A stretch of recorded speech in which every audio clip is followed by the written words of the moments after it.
Radio Bulan Dua Vata, Mekauti Kenda Vata Mai San Francisco ki Burubura, Sema Mai Ngai Waseayani. Radio Bulan Dua Vata, Mekauti Kenda Vata Mai San Francisco ki Burubura, Sema Mai Ngai Waseayani.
Radio Bulan Dua Vata, Mekauti Kenda Vata Mai,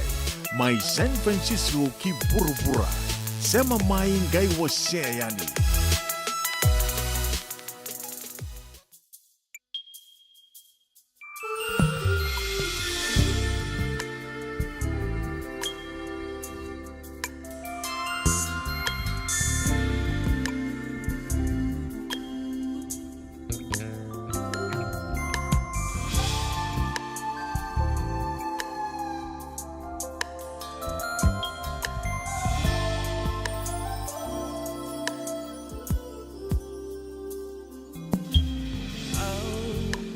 Sampai bakilah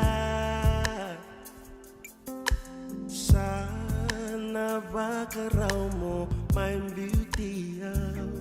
tawa sesa boleh kamay narusana baby tu narusana gamay baby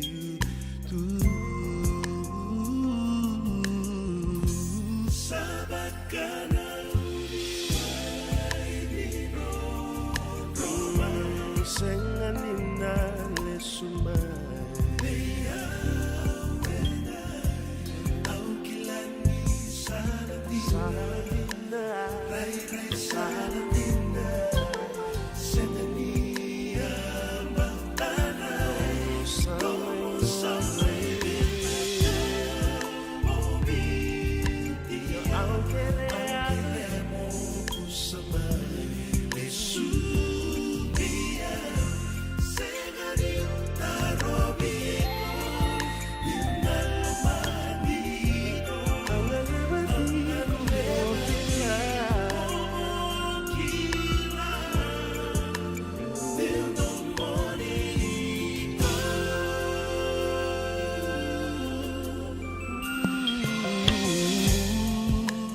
Segani kila Nina yang memai bakakoya Mara uni ngau na koya Narua belo maninga Narua mbau ndau be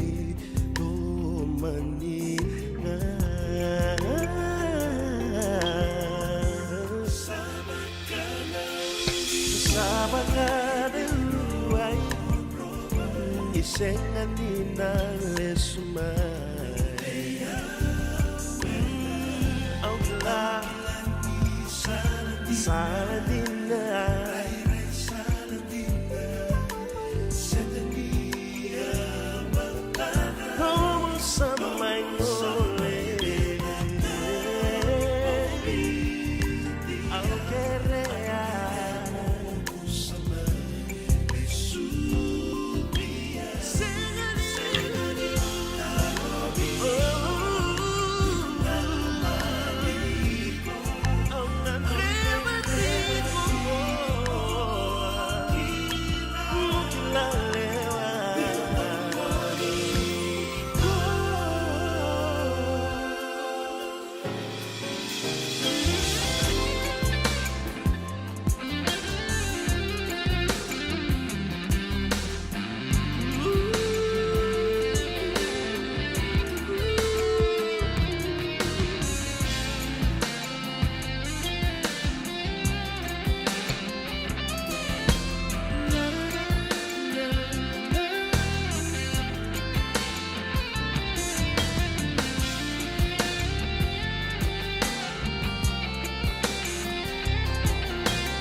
na radio bulan do vata vakambula tikani vekamni and vipa no so ni sama tikumekina ni woso tia venrongato ka vakalele nandomo. Au kinda waki ke muni kina ndua tale na nonde wasi ni ngona vata na kawi benaka ni wakarombuka ndendai we kito Amerika katini kandua tiko ni singa ni vula ko sita wakambula tiko yani se venga na vanua o ni sama tiko mekina sama ni vida na kaloko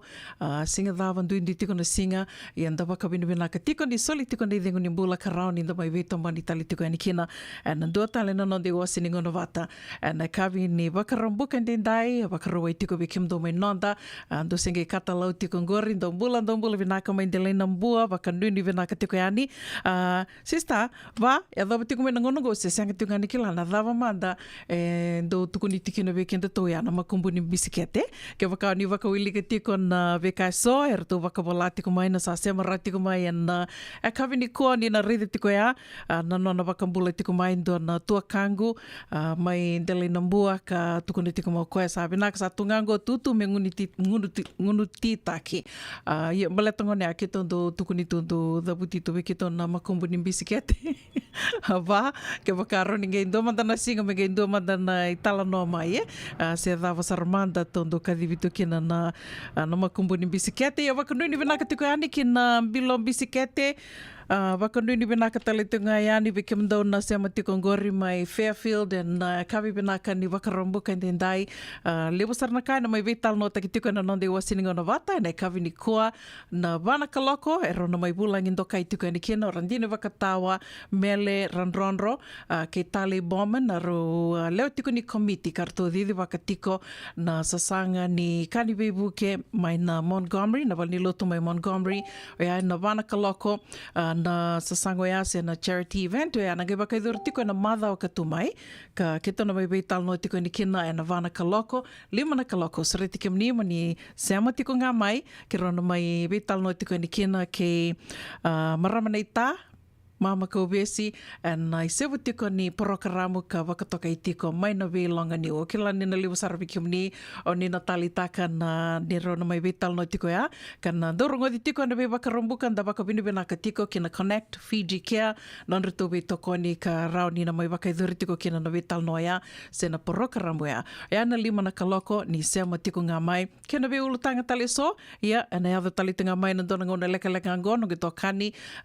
tupe na mai beto mani tiko yani na vengaravi na kavi vinaka ni vakarombuka ndendai sasi vitangona tolo na tini ka ono na miniti wakanuni vinaka ni na ilutu tiko ni tavi dhavanga ngaravi tiko na singa levu ni kua ya kavi ni kua mataka ni kua sembongi levu ni kua Vekiamdo mai Engilandi wakanuni vinaka tiko yani ni na ilutu tiko ni tavi kia nga ngaravi tiko na singa ni kua na vi sere kia de sare wakatangi tiko yani membale tiko mani we wakambula tiko na nonda sere katarabongo we nina mokali ni bole vinaka nina bole vinaka pasipa nene levu bole vinaka maramanita lesi watu waliwali wakanuni vinaka tiko yani vekiamdo mai Sacramento ni taka ni totoka tunanraki sanga soti ni katakata vekiamdo mai dhakengoria wakatanga kina vekiamdo mai Novato, San Rafael, bole vinaka Mrs. Naitini, ke sime bole vinaka sime limbola bakanuni vinaka tukani vikimro na vitukani sengatala ningola da vitikino marama na ita na city levu e San Francisco bole vinaka D Lady D bole vinaka meroni singa ni soko isa vinaka vakalevu na sema tiko mai vanuni vinaka tiani vikimdo na moni madha vinaka ngo bakatala kina ve Mels bakanuni vinaka tukani Mels and bengarabi na singa levu ni kua sengatala ningola da vitikino sista vase madha setareki dombula vinaka wakanuni vinaka tukani na mimunduti na bisikete wakatala kina ve obi wasailangi ni takani ni mbula vinaka tiko turanga tau sengatala ningola da vitikino marama naita mareda lalanga vesi ni osa kerbe bosoti tiko mandangaya ni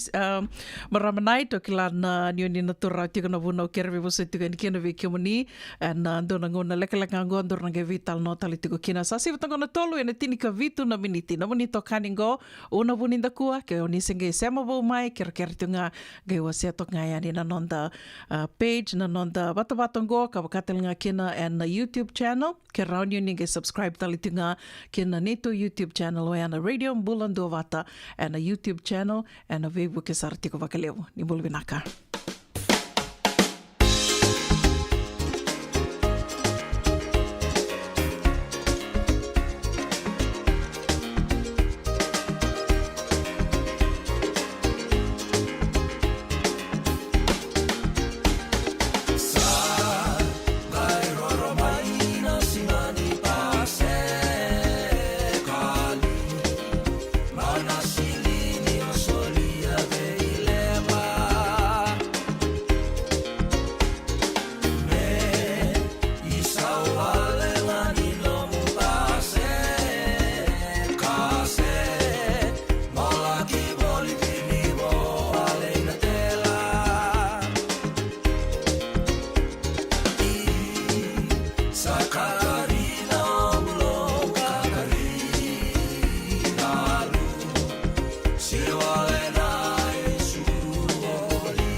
Katarina Ombulo, Katarina Lu, Siwalena Isuolia.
Ena muna nga una na levo ni nondo so enda sa senga sarangan nikla na da bumenda baka talo taka bo singi lu taka siapa kaya kapitak ne ka kuni lo malenga sa tipin dono bunua era ni boga dingo ikimuni waya na JJ's Food Shack Santa Rosa California na be matangali kaka na digina me baka na karitua waraisi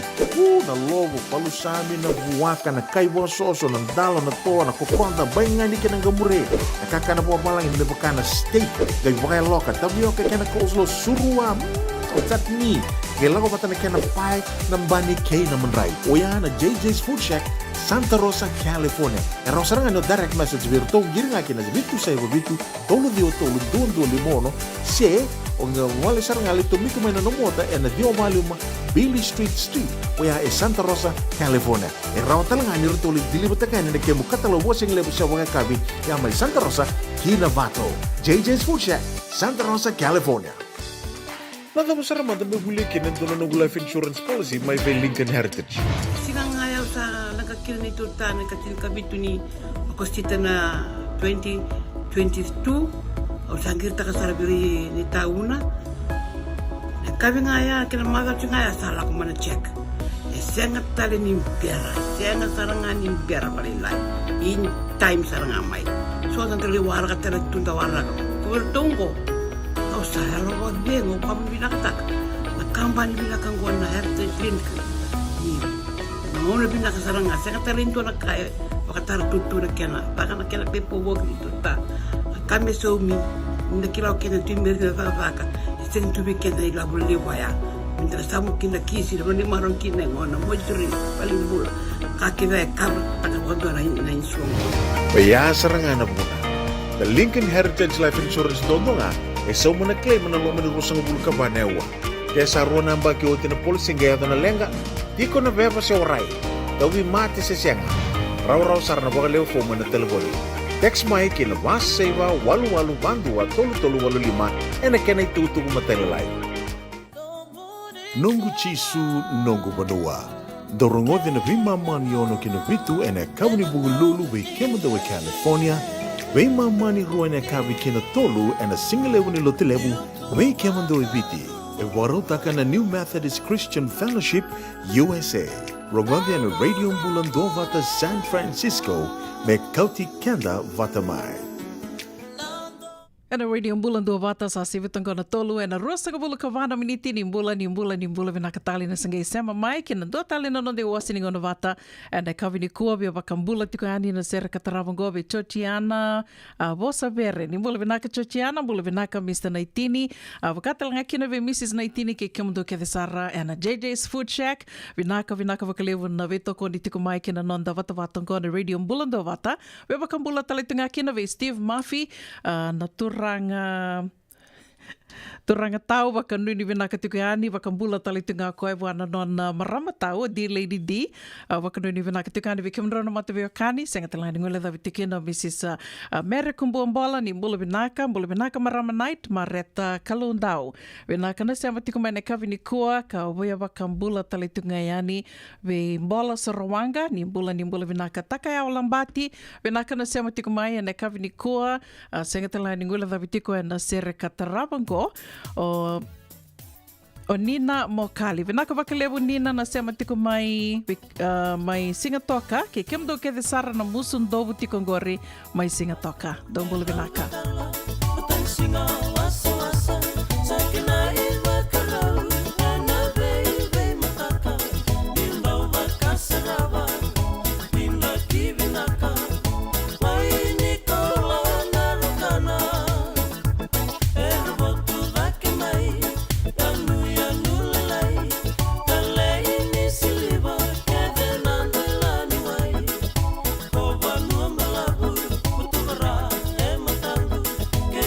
Thank you.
Dombulan vinaka mai Bangar to mai langa sertikonia. Membaleta na namundo nota toka na dangin indela ya toba na kabi vinaka ni wakarambukan din dai na katini kandu ni singa ni vula kusita. Wakanuni vinaka ni bulan vinaka tiko to se vinaka tiko na kena garavi tiko ni tavi semani tavi da vangai garavi tiko and singa levu ni kua ya kabi ni kua mataka ni kua bongi levu tiko ni kua usureti kimnimo ni sama tiko ngamai me bakawa wakarita tiko nia and vana kaloko ke tonu mai vital no tiko kena kera no marama mai na Balnilotu e Montgomery Balnilotu ni Wesele e Montgomery Santa Rosa randini wakatawa mele randronro ke tali boma ne na bukunga ni sasanga sen songo kana wakaiduru tiko na madha o katumai o ya ndo tiko na sasanga ni kena mai komuni tiko na ilavo and sen kani bibu ke so membalata tiko na bibu ke kina Balnimbula lebu esuba lebu sarna karto wakarota tiko membalata na singoya and kena tukutuku mataila lai au suriti ke muni moninga isa matinga mai kito na game vital no tiko ni kina and vana kaloko and lima na kaloko nonda isebu tiko ni programa ka wakatoka tiko mai na vilanga niu and we toko ni Connect Fiji ka kero na domi vital no tiko ni kina ke marama ka wesi voselangi tukutuku kataravango membalata tiko na nondi rang mai bal ni songo and kabi bana kani wakarombuka ndendai we suriti raramba tiko ni mataka Wikimundo and Tombalibongo San Francisco Bay Area Wikimundo na Rotuma na Galiani ki Rotuma se Wikimni na weka na vitokani taliso visuriti raramba tiko erto sa sangatiko na songo ni Rotumans in America me sa mai teko buta ki teko ngo na sasanga ni komuni lava member leta teko na Rotuma Day na singa ki Rotuma and mbaki mayongo Ronondolu ruasanga bulu kaba besuri tiraramba tiko kana bakai tiko na Jerry Reba Ashpak waya in Newark teko butiko na tinikandona kaloko na mataka angali da basar na ngona in romu kina na singa wakaruai waya ni mataka na katinika runi singa ni vula kosita in aid of Rotuma Day 2024 first fundraiser ni goleani erto wakaruta katu na sombeka na kanibe wakamarotaki wakatasusu eso potluck ya na kai bolai to kango ka ni sureti mo ni na ya ni kina pakalio lebo ka kai sanga talindona banua ni na ngol kina sanga no so dona ngono bina ko ya mendala ki so takina vakabio kani tukutuku kataraba membalata tikonga na madha o katumai, baleta na madha o katumai, e rua tiko na songo bakai dhuru tiko mai Santa Rosa, e nduaya ka kita na mebetal no tiko kina na vana kaloko, me baleta tiko na charity event, sena sasanga ni komuni lavo, karatombiuta bate tiko na First United Methodist Church of Santa Rosa, ya na tiko butiko na ndona kaloko kina lima. Dua kina lima na kaloko, e wakau tuko ni tiko niya, kini tuko matela lai kita na mebetal no tiko kina, e na vana kaloko. Ya, madha o talinga katumai, na wakaruai, na kay duri talitu nga kina na soli ngobe kenda to na ono lebue ono kandavu ke kemni na sema mai wakanra ke kemni talanga na tukutuk nga otorara tiko ngo be kemni ke sarang na buli tiko na lubemuni na kamuni se kemni na buli woti mai na korni buli tini karua sa tuko ni tiko ni tini karua tiko na korni buli esa dondolinga tiko ni kina na Honor Foundation USA karandola ki buki tiko na ngone na enando na singango na kai kota mai na yadhe ni kornibuli keve na mbaki saoti a tini kandua tiko na kornibuli ya ongi turara toka na lamuni bida na singa saoti ni sa tini karua keve tiko na wili ni kornibuli ka bebo ke tiko kina na Honor Foundation gona mainly primary schools buke tiko na ngwani rando baka yaya taki tiko ni berni tiko buna buli and ngona ni sireki o tina sireki mi tiko tala buli rando baka yaya taki keve tiko na ngone bikumni ka na bisureti lakura ramba tiko na bikumni keve saro ni kilani o dia buli o timai no vi korni buli tini karue so na tikina o kandabu na tikina ono ni wasata na sano kandabu keve tini karue na korni buli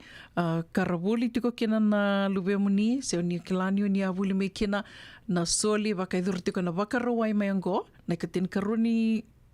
di pasotia vakaruai mayango na katini kawalu ni singa tini kadhiu ni singa e ana teko butiko na soli e na tolu na kaloko ne kavi tolu kina lima ka wambota tolu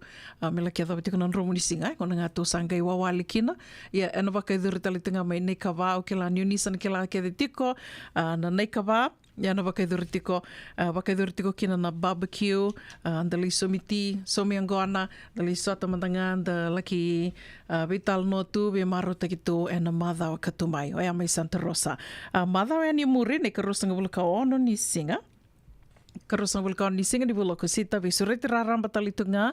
ke na Vitu Lima Island Night e na wakaiduritiko na Friedman Event Center teka butiko na tol na kaloka na kawi ki na tini na kaloka na mbongi $200 na iduruduru na oka tiko kina na i wakaikabi Island Menu Dinner and Drinks, live entertainment, DJs and so much more. Kani tukutuku matala lai rau ni ninge vitartaran kina ke mero ni mbola e na taliboni va 2 Walu bitundua ono diwa saiba se ni rautalangani bitartaran ki ate dadabu e na taliboni ono 5 saiba bitundua saiba rua dua saiba se laisani ken rambuka e na taliboni diwa dua ba vitu saiba 5 ba saiba o e artona marama karto Venga rabitiko, ana kena didi wakitiko na songo ya ambi watatiko na songo ya na Vitu Lima Island Night. Rosanga vulkaono ni singa, ni vula kosita, ana wakaroe ni muri. O tiutini tukutuku ya adhoratiko mai, kina nonde wasininga ona ni rongo meval ni songo, ana kabi vanaka ni wakarombuka ndendai, memba leta tiko nga na singa ke te levu, ana wakaidhoratiko na matai, karua kena katolu ni singa. Ni vula September, wakaidhoratiko mai Hawaii, matai ni singa na wakarombuka, ana wakaidhoratiko kena na soli, ni wasatiao na bose. Bose wakaembaki se na annual general meeting, tiko butiko na bose na Vitu na kaloko, govi kentono sosa wakathakathaka, rani tonge mbiu toga ni tonge sasanga ni Hawaii na ka na mataka ni wakarombuka ni matai ni singa, Koia, na bose na tiko butiko na Vitu na kaloko na kawi na Laie Shopping Center. HRI Conference Room, Laie Shopping Center, Kamehameha Highway. Wakarawai na ikatini ni singa, ni wasotiao karua ni singa, ni vula September, tin na kaloko na mataka kina vana kaloko, na kawi, wakaidhuritiko kina na soli, na koko lolio Kekela Park, na Kamehameha Highway talenga. Ka ngai tiko na danisi wakaikawi sa na banquet ono na kaloka na kawi ni wakarawai kina tinikando na kaloka na mbongi and wakaidhoritiko and na Honolulu Suite, second floor Tapa Tower and a Hilton Hawaiian Village Waikiki $200 ni duruduru o katalitunga kina ni wakaikawi. Ia na singa tambu o teo titiko ni singa ni songo bata e na singa ke te levu kana wakaidhoritiko kina na lotu dhoko bata teko butiko na lotu e na rua na kaloko e na singa levu e na wakaidhoritiko e na Kahuku United Methodist Church. Vinaka da kalungata wakalevu ni gosengi wakabi o sengi matei ngauna merato na didi wakakina na singa ke Hawaii orto na marama na turanga na itaka rato tiko mai Hawaii ia pinaka ni dalatiki anda tiko ni dalatir tome leie na kama levu kanda sarava tiko na news mai Maui. Iana vi tukutuku e soka e adora tiko mai lewana tiko anina nonde wasini ngona ni rongo mai wali songo and kavi pinaka ni wakarombuka ndendai. Ko sureti ki mni se mani songo dhaba ndo lewana tiko sendo nabu tiko kina mena maitoi abu taking backa and avano livungo Amerika katang kina vikim do mo Australia New Zealandi vikim do mo viti ndo kelani na rambeka nir nandondo lingani wir na weka kartu ni balange na nomdo sasanga rani na bako mai kina radio mbulando bata mena mai kadhiba kiani na nondi wasininga na ni rango mai bali songo and via kabi moni tikina bakarombuka mai na tolu kina Vitu na kaloko senga tiko ni ona somu kina indona ka na kena mai kadhiwaki wali tiko yani ninge wakotanga mai na nomuni tukutuku rani mbito mai na messenger ona buninda kua se rautalangani ni mbito mai vi tupe pedeli na novo se vi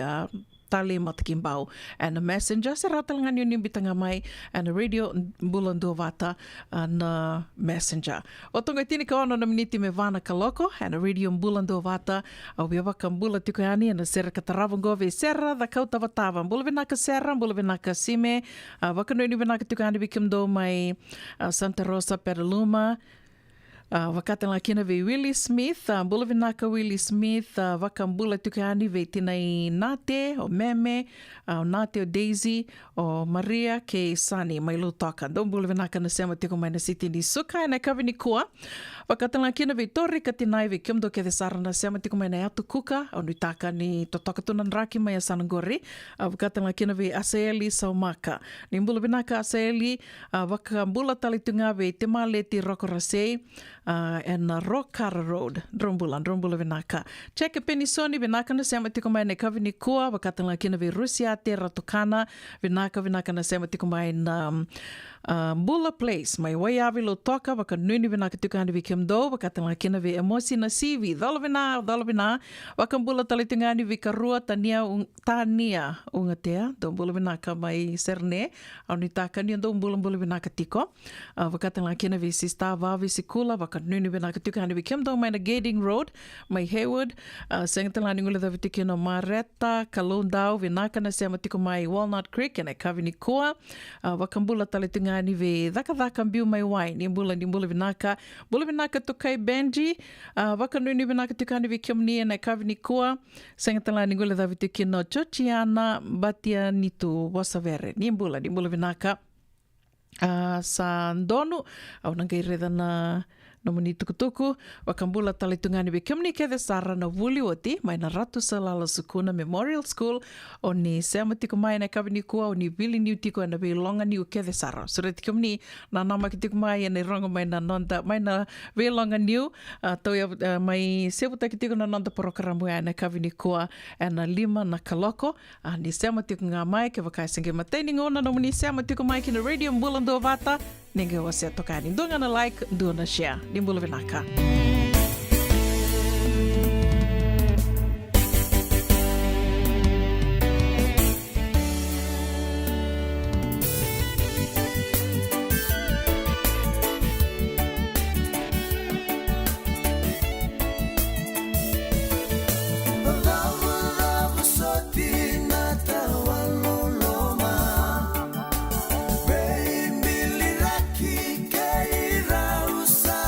Ngoma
na dhavu ikalawa kei Mrs. Titilea na itingi.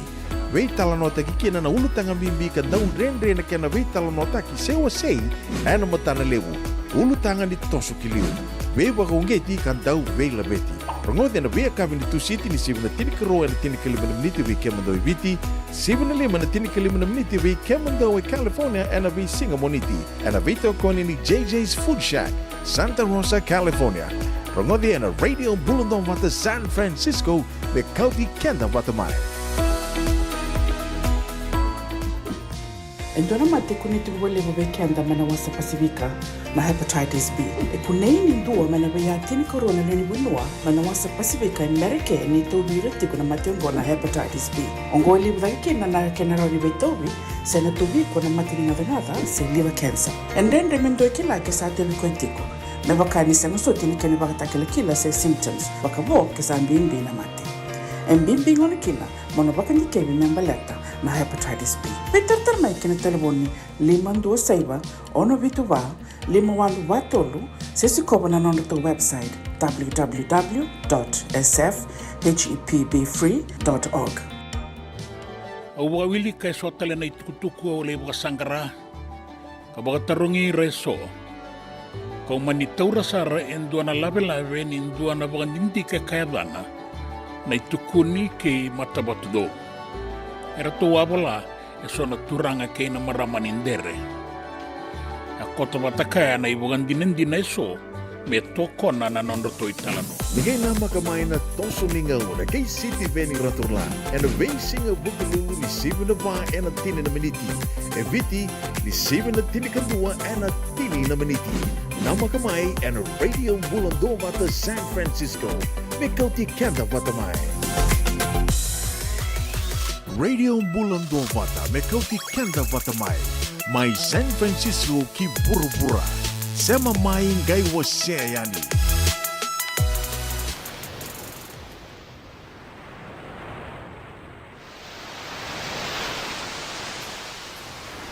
Hanggang beto kau bakasarawana mamani koro bakatu mamani banua ya thaisa wana moniro ngota bau bakairo bau bakandanga bau bakairo moniro ngota.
Mai bertona bonga ke waitandra langi oana i tala noa ni nuku bula sama i voto kina goe vana miniti me vana ka loko e na sere kataravongo men da wara kira tau tuk ngā kina mai na Montgomery na wali lotu ni Oisele mai na Montgomery ona beba kambula tuka ni kina ve ke manrao na veitumbuni ve tinani nro sama tiko mai Petaluma e na kawini kua mbula bina kambumbu Joe wakatanga kina ve nandua senga talanga ni nguila dhavi tiko kina o Eleanor Rasinga ni mbula vinaka wakanuni vinaka tali tunga yani ve ke manrao na ve karuani Ndro waka singa lewu tiko ngore mai Half Moon Bay, waka mbula tiko yani ve tupe, waka tala kina ve anu koli. Senga tala ni ngole dhavi tiko na vasi timbuli bo, ni mbula vinaka randi, ni mbula vinaka sista, vave sikula, egi, vinaka waka lewu na sema tiko mai na kavini kua, mbula vinaka sera, ke tenai ratu, mai na St. Vincent. Senga tala ni ngole dhavi tiko na kauni sela, ni mbula vinaka, waka nuni vinaka tu yani Santa Rosa, na matabu vale ni Venasio, Ramambuke, matabu vale ni Ropate Ranimbongi, mai vuna tabi unina vina numitiko ya. Ndombula vinaka mai Santa Rosa.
Ana radio mbulan dua bata waka mbula tiku yani veke menina sama tiku mai ana kapi benaka ni wakarom bukan dendai ketini kandu ni singa ni vula kosita okela ni wasa wakarita tiku yani kita na bai betal no tiku kirto na marama mai na valni lotu ni Wesele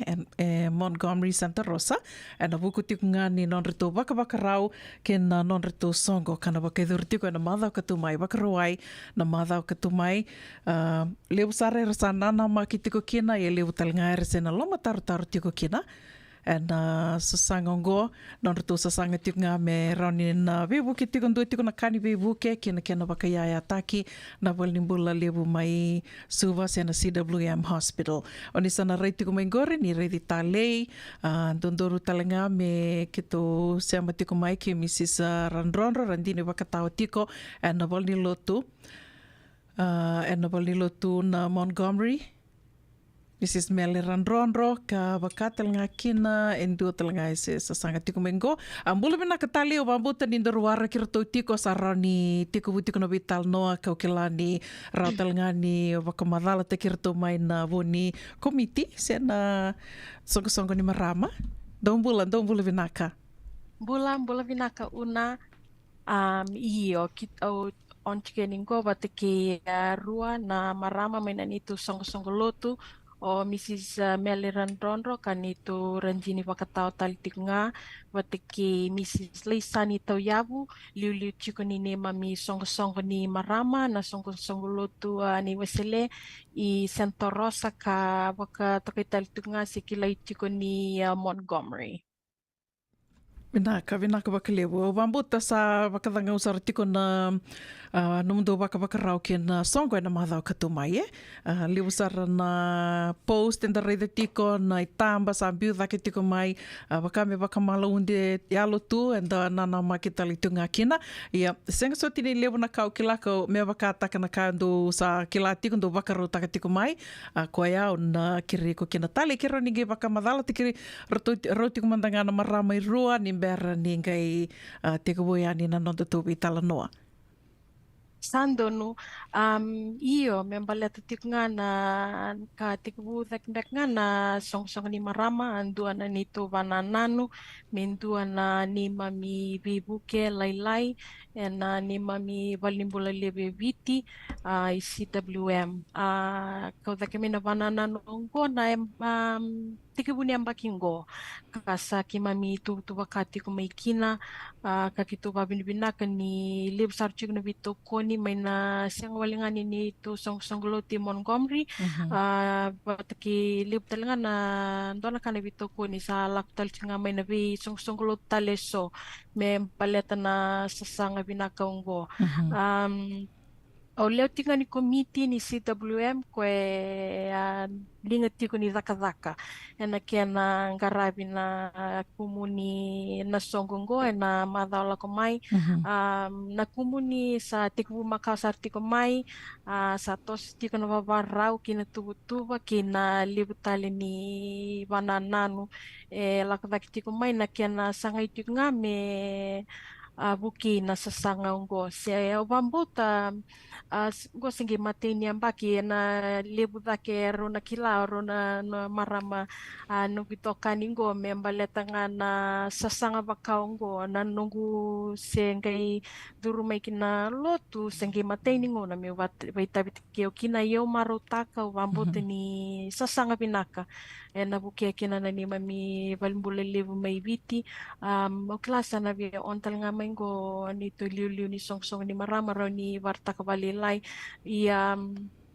na kinasongko lib sa nabaydor tiko na madala ko may navaroway nabaydor tiko Stony Point 2150 Giffen Avenue i Santa Rosa na yakabi ni Bakaroway na kaya na inaki nga me kimami kumuni silini talamanda kina me raw ni bibu kina kaya na boli na sonayaya nga dalalay me raw ni bibu kitu na kaya na bingarabi na nonda balimbula live may viti. Venaka vale tale o ke la nioni sana ke le tale ke te tiko sando wakabidana ni robi tal no ke tale o kerkerenga ke vakaro ni ronga i wakamadala te ki romandanga na marame rua Mrs. Tawiavu na lilu tiko ni songa ni marama o katanga kina o randini wakatawa Mrs. Mele randronda então beka na taliboni Mrs. Tawiavu, ker rambe kan ni wakamadala te ki ni veira se matiko mai na kavini ko me bakani to kilana no to watawatango e se matiko mai buru to doko ni mbulu vinaka una vina valevo kan marau meu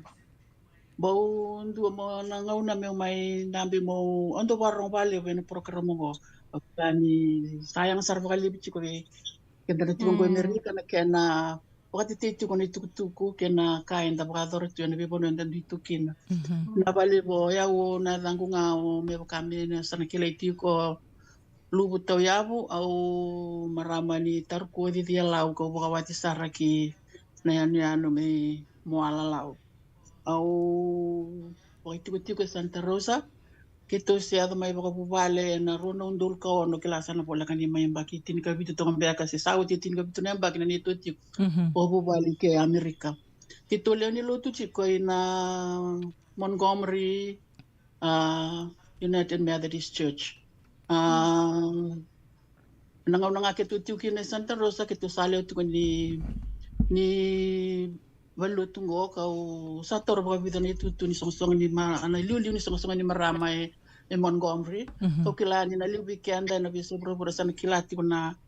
na bika e baka dorti kuna valuti Montgomery na daw be yangali na daw be na bika e kilani liu na kai baka dori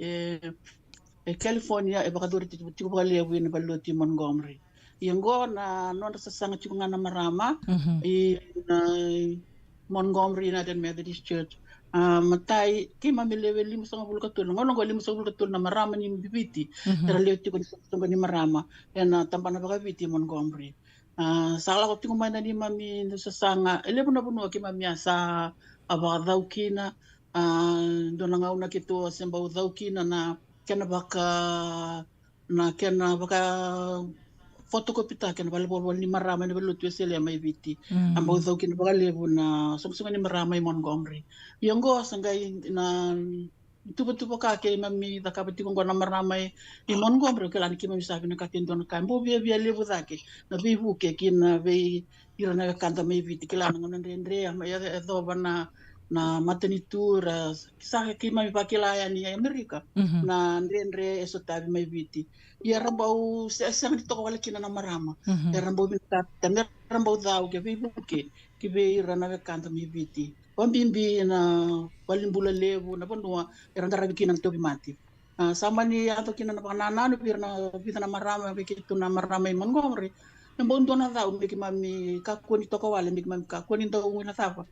irana ni mami tokani mai viti ke ndona kalele ki mami rawata me bakangata ki meanga ki na vira na ke mami mai viti ko ngona mani to na sasanga go ngai bondo na sasanga le kito baka biasa ngati ko kito na marama mon gomra ia sama niado na sasanga go me sa senga ni kani marama wala nga sartubit sarbito kun talaga me kina turang sa niado me kani me sana boy tabi kina na luti ingo kito bakila nangongo na yanga na ya pinaka na nondra longa pinaka tiko na marama banga tagi ko na nondra do masulaka sa tiko masulaka kapaka vito ko nitaka ki me yalo pate na dua pate ndina dile kuna kiana meda iya ke mamisanga nyalo leleki na ki me pakilati ko na ngonongo na vito ko ni marama kina mai na ve songo lutalia so kito sakila kito bakila na tatiate kito na kito sa anda panda po kito na dova ena singa ena mada mengo ia stava no itu na marama ke Montgomery baka no kito nitaka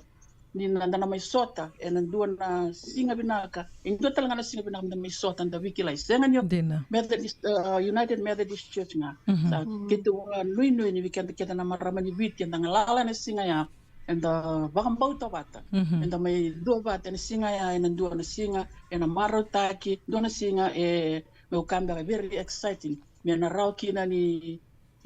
dua na sa menda na rawata bata dua na sa sanga yang makilanda sa sanga tiko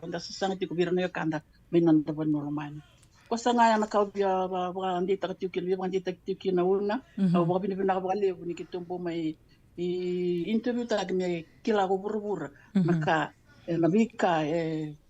na sa sanga katiukin na marama Montgomery na waliw Totoka bako ati kenda sakilake ditu na ituba kini walnimbula libu mai subai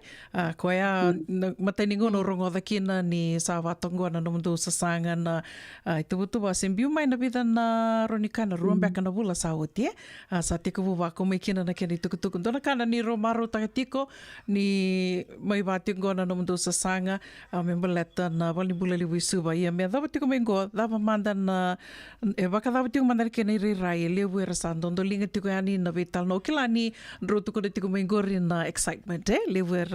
there's just so much excitement wili tal nga kino yaw nana makitiko na madhaw katumai ni rawani na laki wakarita katalito nga may na bekaya tiko may na song na madhaw katumai na radio bulan do bata iyo medha tiko manda may nangonongo me bakanya sa tiko bu vital no taki may ron yukan na lomani ron na bula sawat kito sangge may tiko bu wase tiko yani kina na nonda bata batongo libum becker sando do linga tiko yani se senga sotini baka na kaundo nanumatiko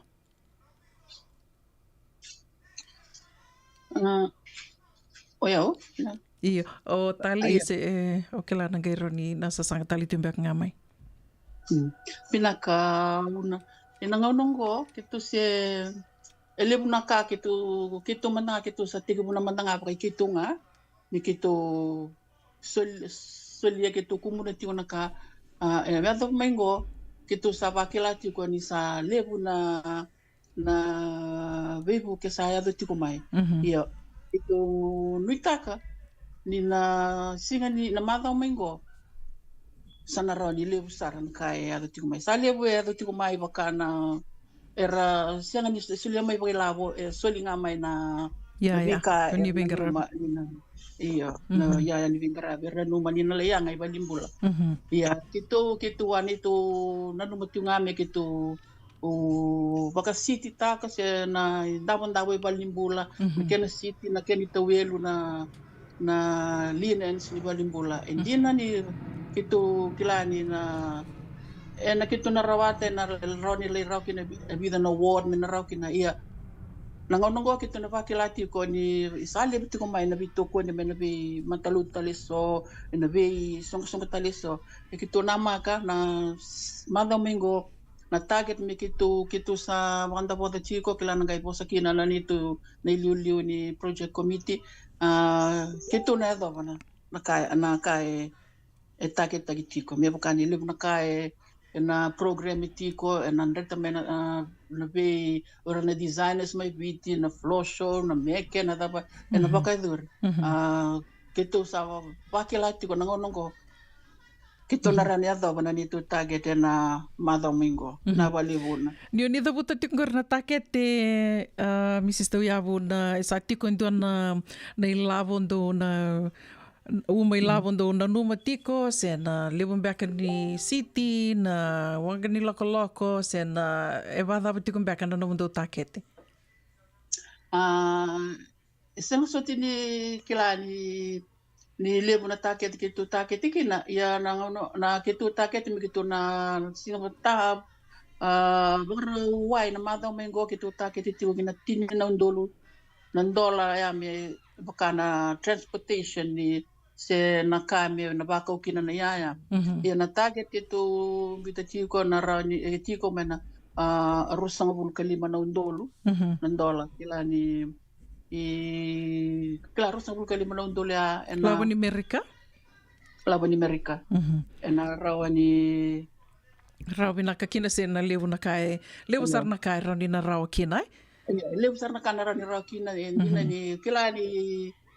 na siya nga suwati ni bitaki biya nga kina balimbula lewu may biti ya endo man nga nakami kitu da kava ni kitu raw ni kitu baka yayata kinendo no ward sendo na tikini ipon na balimbula lewu may biti do man nga tikina lila endo sa limbona tarawa ya sa ando na tosoy ando na tosoy nindo tugunito everything starts with a little step. E vada tiku mbeka ngo ke vakasa tiku vurango na nomdo itubutuba na tomani tiku ngana sa sanga ngo me baleta na balimbula lewu suba. Inangau nongo gitu sipeki buniti ngana marama ya gitu wakilati ko ningo enaya domendo na kali ebu nirtu sana lele mai na turanga sana ya do me sana walilo tukede me sana takapana na project go ya na initiation na kena to ka wakasama e baka puna mai na wakasama me na marama ya ke mindong bola takatunga kera koko kana marama na ya dondi na kaira nakanda sa sangataka iya tali na wakasamataka na vida na bongi sawa tikito atiko ni Santa Rosa gela ko talitinga wa talitinga na vitala noa ni ka kede na liu na sa sanga vango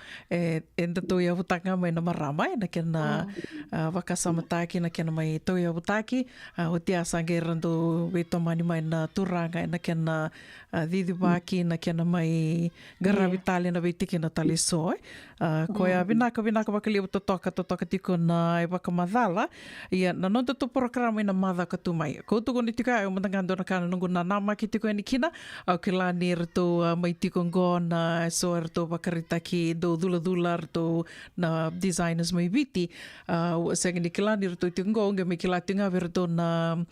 dua talengan na designer mai tonga ngole mai bakarita ki tiko ni kina nona isulu sange tuko ni tiko no ko ni rto tiko na orto na leo vida mai viti o tinga sari da sarni sabiu da ki mai ni rto na tiko yani na mada o katumai raunin roba ka madala mandakina na iyo so Namele, Iya, go ahead. iya vinaka una. O Nimbula vinaka. nimbul vinaka. O kere mo tulis talamanda na kene tig bu la tig bu tig mena kango na ngone ato kina COVID.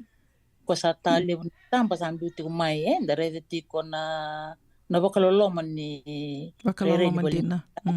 Iya. Iyo ni bakani kenda na maramatina. Sando na kana kena kota na londa. Na no sarale santa ya zukina. Iyo asa mai 2001 baksa oti sala ko tuna kena vital no ani tu no tu no kawai ke mami bisa kitiko me ngai bakingo misana kerena lotu misando na kamera ko ken sama itu kinongo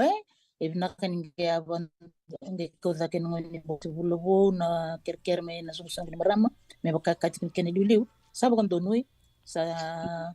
tamay mata titikwen iyo ningai tikubu ni patawale tiko na bitar tare biti do bakain rendre to bale lai iya bakai ke Amerika ni da giringa sa mai Dina. Bakai rendre to na do bitar tar wat mai bitia ni sarau ni bitar tar santa ba mi binaka ni sa ya do sara mesa ayo sangai Ndo kerobikila usanga kireme bitar kina minsta turang minsta nisa tandre tikuna bitar tara iyo uja sa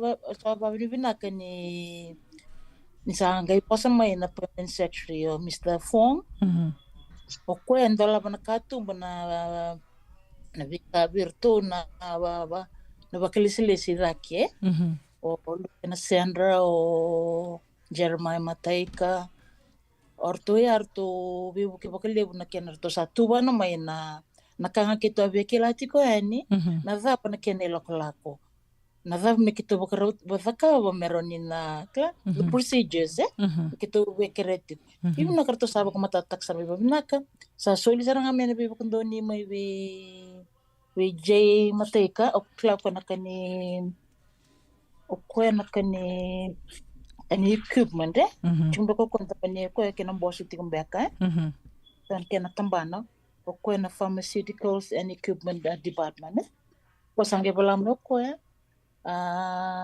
nindo saba ko to mena ya me mata to bina ke me vole ke sara mena zabu tikum kateni and duty free na kaya ko kito abina katiti ko yani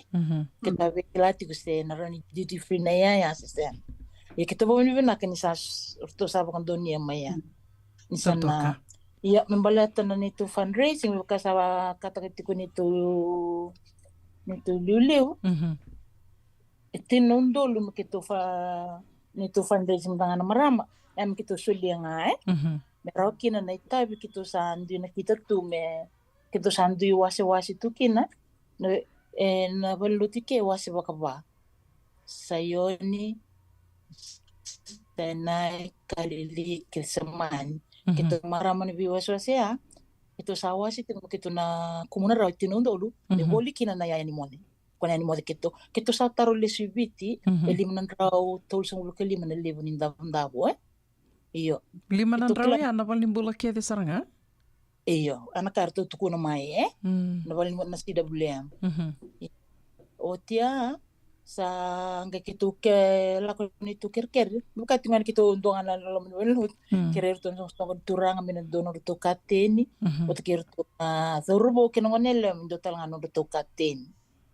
so ele sa ya le bungo ngom kitu no rot na kateni ya ni mode na white berlinens badan ken organ loklo mena tin lima ke den ken sa me almost 10,000 8,000 plus. Iyo, uja san gebol na tawelu, wakbat kena gebol batan kena tawelu. Iyo, kona fundraising ko sang kona singa barawenggo, next week kito tabole kito kumuna talakina na the 10,000, mena boli kina na wheelchairs, na walkers, kasona kaliba, batin kena bondo. Kena iban bonde ni Kena bakau Kena bakau. Koya ko kito sa nito budget yung nito fundraising yung 25,000 and nito expense nga is more or less on par with that Rovi beto to watanga beto kina ilavo ko kito sana numuchig mo kito na rawata. Isando na ka na bibu ke sala ko tumay mi bukana workers ko na balne do na bali tingo mi San Rafael ko do sulia free na kai kito do to kito do la kina bibu ke lulu so no ke lulu do sul mi kito no workers na ke no wheelchair nga sang sutarni lewu kya wat kir to na lelo tu ke sando ka na kurto na sakake balimbula no West County na balimbula ke orto sa Suleiman katini lebo na katini ya na syringes kena idola na via ya sola laibaya ko kila kito it's not in our budget kito na lianga bakalibu ya lebo kito bom de bina kito kina na vika sa erotiko kito sa banu nutiko ina tos bina kana vika nakana pulo na magamengo na baka katalan ka ito nito maramliliw na baka binibina ka lew we irto na tamban nimbula nikito sabi bulbulay sa mata tamaya oyo wange wala ni viti na Aprili awali sang sarindinde angge lela ka balimbula wange kita baka raw ni molireda mandanga na balimbula kama sandinde usinireda kana buni bola ni luke na sendra sanga kote balimbula iyo o na nungu reda o samo sindina iya iyo sababu ni binaka na bisau menanguna ko na tamo ko kumareda ngoni covid medo menangono ko tambak timakinor ni levi buke balimbula ni sa samaki don itabi livre da kapsa saban balimbula dina ni saka saban lo mun balimbula da va kun vina ke tukin na vika livre ba dorne na lewi biti na sasama kia o sa kirla ko kirle reida o sa sini tambakarao na lo ni ward o okay tarasra ni longue watambui se sandren abiki mni tambaka mai sengani ra ni bitamba ni sarida nanda ni sa there's no privacy sa privacy kiana nalati sa senga nalati sa senga baka don sono rumia sa baka rebidu rumah ngana marama turanga sarantawo tu baya osin kala mbat rebisu kaya ni sa but I saw that already ni sara icha sa ni langama mo barita nga motor ton lin lutu babalangi kier to be rede ti kona na itamba ni balimbula ban na kin betale ni amarro ti so na ita sang sel all lesan ni ko ngai fota mo na tambo menango ni covid iyo ko sangay ba ko tabe len lutu ki sangay ba mi binaktal nga ba kalebu be oser no ni bola ni Luke na Sandra wata ki Colin Wilson ko na chief nurse ala ko na nito turang bata wala ko nelo ko lotu ni bula sawati roman le sota sar leka ti ko ni leka tun to lako le role sota o nito bukataw le patarong tali sota na kalalay ye na kanya ngalalo Colin roman le basing le rubital no kin valelay roman bi na kitinga na bito koni na bebuke me baka kin virto na korto na may baitabi na fundraising event na singwaraway kito sin so mirto na ker saranga na lonrto na numan bono may biti orto silikin orto ngona boto epeli o new o kuiviti bat ke neuro oro ala ke Utah and then ka may Utah ndo les may rusa may rongodan kango rusa may romendo bata may romoy bitokon santa ba ni binakitingan nda kalona di na to ko works in mysterious ways nalinglo lang mas hawando ni leka-leka merto la ko mayor to na big designers from Fiji Mausio e kotol tinga men no na ya. Wat kindo nang leni biti tiku ke tinga Sacramento. Ako sita boutique. Ko talangan pe waitabi. Ko kito sa the buti tinga kina waka bina kaleo. Ena loma kena ena no kondolinga tinga mai me na ya na songon mada main go men do na songo binaka. Binaka. Totoka wakawati. Ko ngā anda sana nā maki te kina, ke au mambota ke wakaironi na ngai mbiuta le toka mai so na no mundu i tāmba me ngai mai mbiuta ka na Radio Mbulando wata me roni na rana reitha tiko na seama mai baleta ni ngoe sanga ni wakatamba kindua wale ngā na nondra rawa ni ndondolinga mai se na kani kerbe buke weekend to Amerika se weekend to ngai California rau ni randondolinga talanga mai se buruburu da banga o ni seama mai kina se ni geli rongo da tiko kina na vital nongo en dingo mi talanga wakalewu na nomu ni kani buke ni ndondolinga beka mai bakai lavo se so beka na ya o kelani so era sandu bako ya talitunga i piti na roni na buke talitunga na da manda na nomu do na ngau na do na numa me sana komuni ke kina na ka ke ngo sana gai kauiani nan zakatiku na kime ndo vaemba kindo solitiku na pamatentu ni to ban lotu na solitiku na vakadortiku na songo ni gona bulo kotopa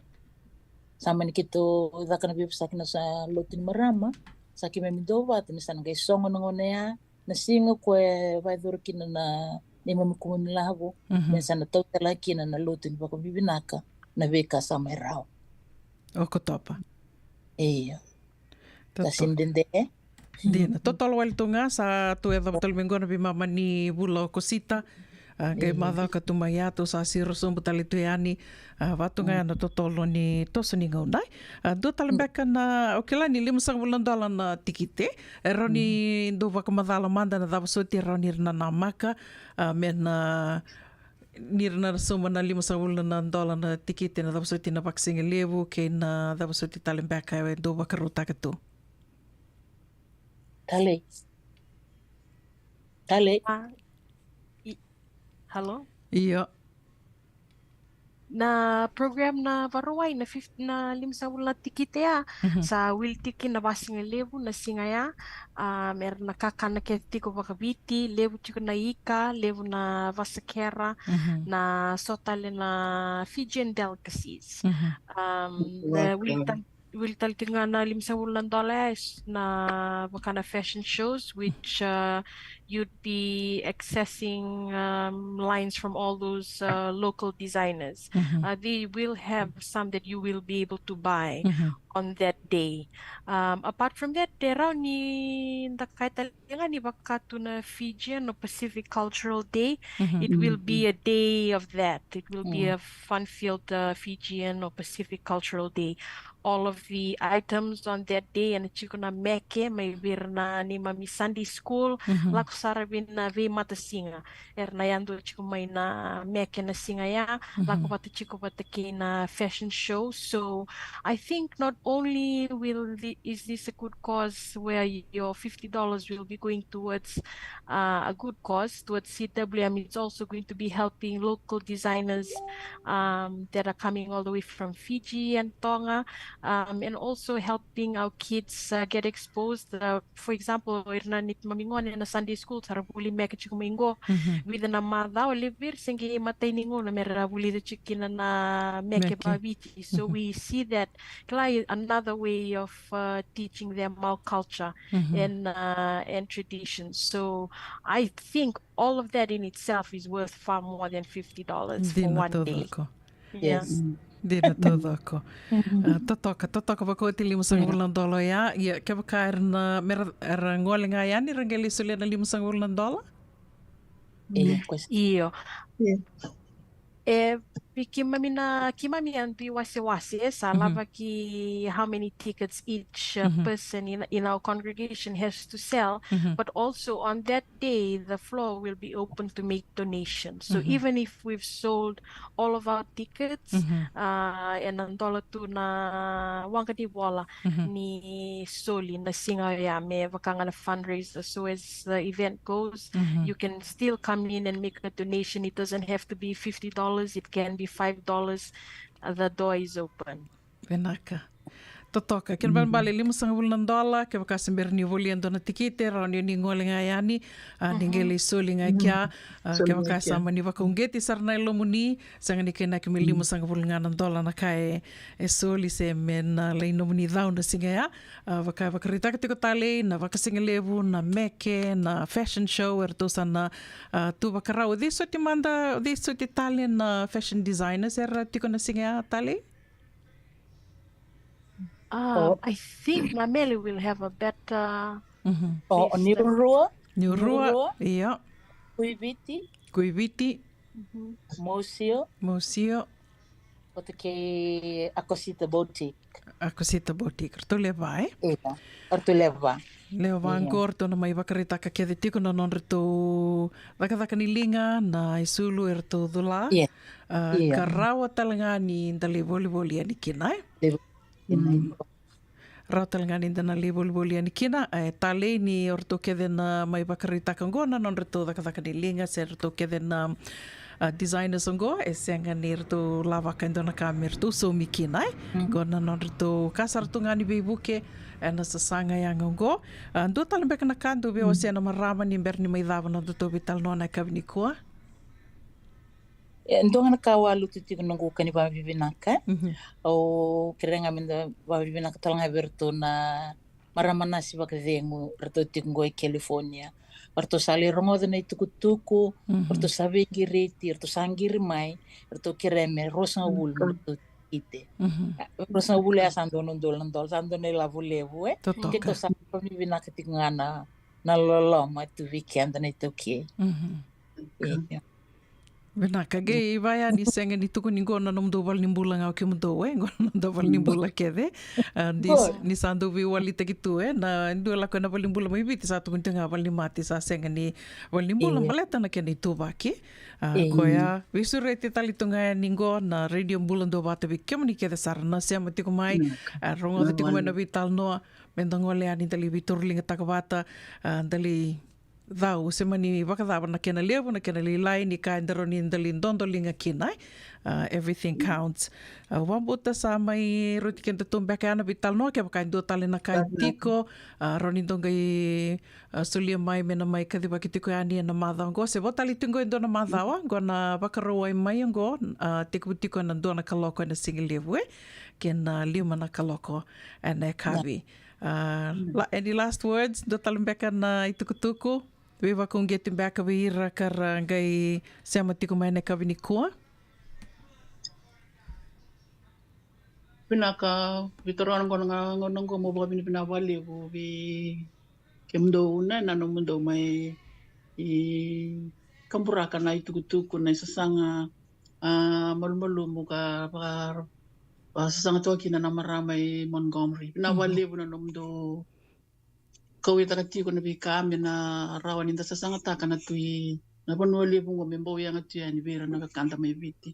wabi na nakatalawa bikim di kaning kawarong may wabi na nakatawa libo ni na sota ni ko ni na sangan ni to kawalikina anda na sota na mata may go na maraw ni do na singa medalay maraw takin ito biya nanu kito biya nanu bani singa ya me bakatu ndo na nanda singa ni beyan yano na singa ni bibi kani singa ni bibi maraw taki sota bakabiwe kani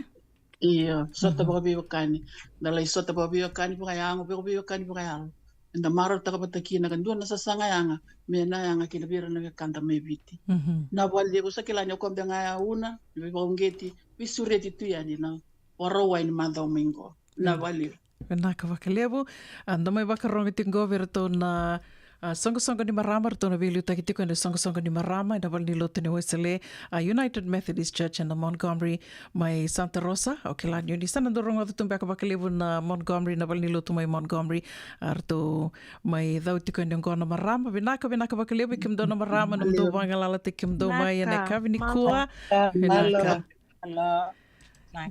Gai mai ndua tali te kumbeka na nito na vitala noa na ndua na ngona leka ngose na ndua na singa ngoa ni mbera na singa ni songo na madha o katumai ni samai watongo itini ka vitu na miniti me 5 na kaloko Radio Mbulando Vata na bonito kanigo una buninda kua ni mbula vinaka.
Ana radio bulan dua vata na itavi se roia sama e voto kina goe vitu no miniti me 5 na kaloko.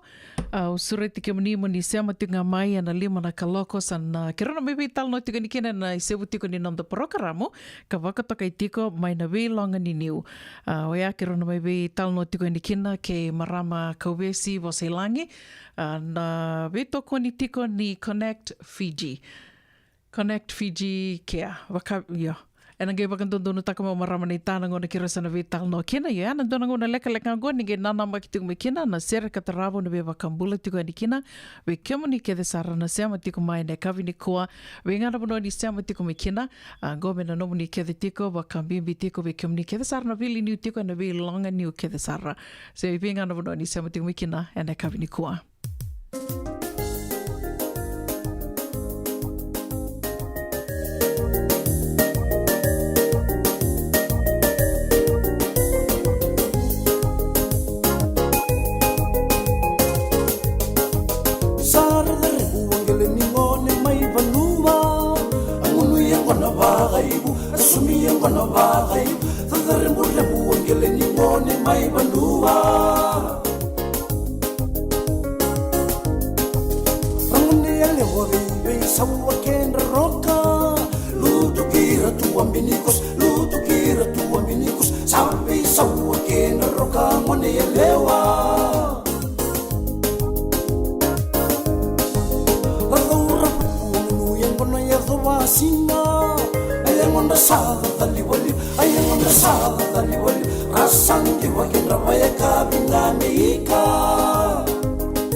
Me lewu tiko ana no tō waka whensi na na marama tauhu. And the radio mbula do wata samai limandonu na kaloko. Me wakawa wakare takatiko ni ani kua nai teka wu tiko se nai sewa tiko. Ne nanda porokaramu ka wakatokai tiko mai na velanga ni niu. Kero na mai vetal no tiko ni kena ke marama kauvesi wasailangi. Vetoko ni tiko ana nanda i wasiningo na watongo na na Connect Fiji. Connect Fiji, ni wasotiao ke wakau se vele dha ki toko pakalilai. Sanga tiko miu moni reithi marama nei tāta litu ngā mai and e kawi ni kua. Ni mbula venaka nei tā? Ni mbula venaka una, venaka wale una nomini vesoriti mena program venaka ngo. Redi mbula ndo wata. Venaka. Dona kana nungu maru takatiko na ni rona bibital no ni kua, balet ni kirokila na ulutanga ngo se na program go na bibital no takatiko kina na ulutanga kaukila ni roni kaya mama ni kubuti kenda kede na butuki me rika mai enda mai tikabu ena longa ni niungo. Rambeka ni berni tikabu no bibital no na kavini kua, o kireke bukai rao ni